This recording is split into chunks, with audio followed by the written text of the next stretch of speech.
warahmatullahi wabarakatuh. Yang terhormat kepada dosen pengampu mata kuliah filsafat umum yaitu Bapak Dr. Ivan Ahmad Gufron, S.Phil M.Phil, dan yang terhormat teman-teman semua.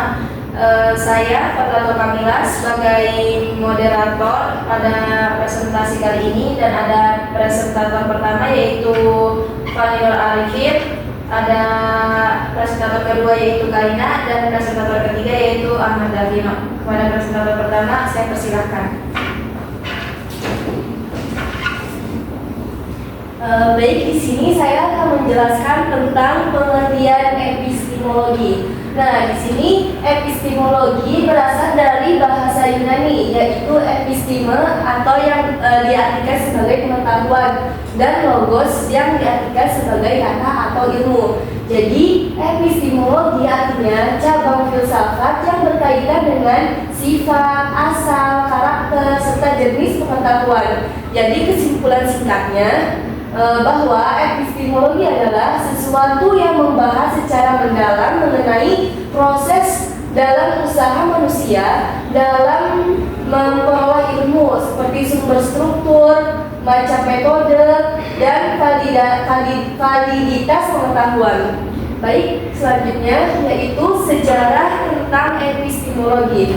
Nah, Pranarga menyatakan bahwa sejarah epistemologi dimulai pada zaman Yunani kuno, ketika orang mulai mempertanyakan secara sadar mengenai pengetahuan dan merasakan bahwa pengetahuan merupakan faktor yang amat penting yang dapat menentukan hidup dan kehidupan manusia.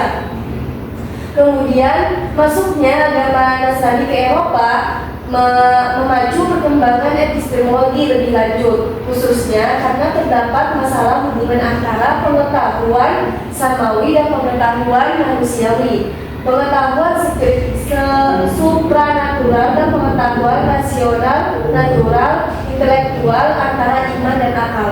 Baik, saya kembalikan ke moderator. Baik, terima kasih kepada presentator pertama yang sudah menjelaskan. Nah, lanjut presentator kedua yaitu Karina, dipersilakan. Baik, di sini saya akan menjelaskan tentang tujuan daripada epistemologi. Yang pertama itu untuk menganalisis sesuatu hal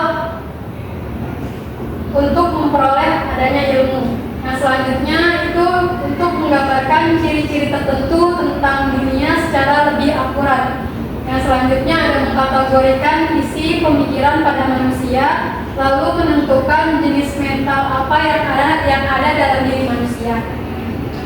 Selanjutnya ada alasan mengapa epistemologi itu harus kita pelajari. Yang pertama karena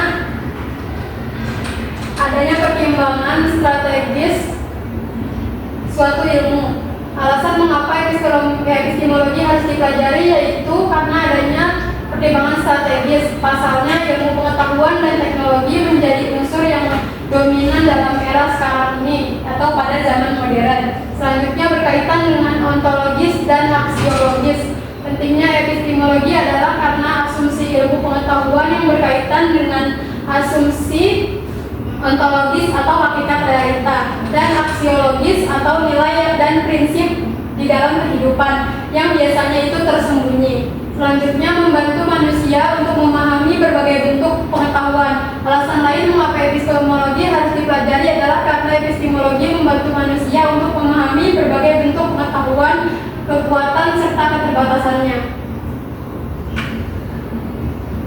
Selanjutnya yaitu tentang epistemologi itu digunakan untuk mempelajari beberapa hal. Yang pertama ada hakikat pengetahuan, yang kedua ada pengandaian dalam pengetahuan, yang ketiga ada dasar-dasar pengetahuan, yang keempat ada pertanggungjawaban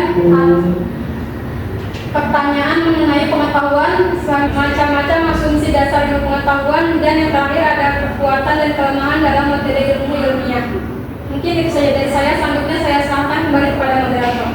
Selanjutnya dilanjutkan oleh presentator ketiga yaitu Davino, dipersilakan. Di sini saya akan menjelaskan sumber pengetahuan epistemologi. Yang pertama itu pengalaman indera, seperti melihat, mendengar, merasakan, mencium dan mengecap. Yang kedua itu rasio, penalaran logis, dedukasi, induksi. Yang ketiga itu intuisi, seperti pengetahuan yang diperoleh secara langsung tanpa melalui proses berpikir yang jelas.